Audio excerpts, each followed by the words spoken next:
শোনো রিয়া, কাল তোমার বাবার কাছ থেকে 200 টাকা নিয়ে আসবে, তোমার জন্য একটা ভালো ইংলিশ বই এনে দেবো। ঠিক আছে স্যার। আরে অনেক বাবু, দাঁড়ান দাঁড়ান।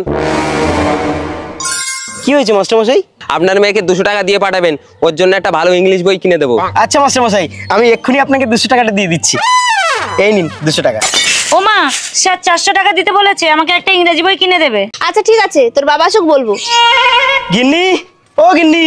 বাবা তুমি এসেছো? স্যার 400 টাকা দিতে বলেছে, আমার জন্য একটা ইংরেজি বই কিনে দেবে।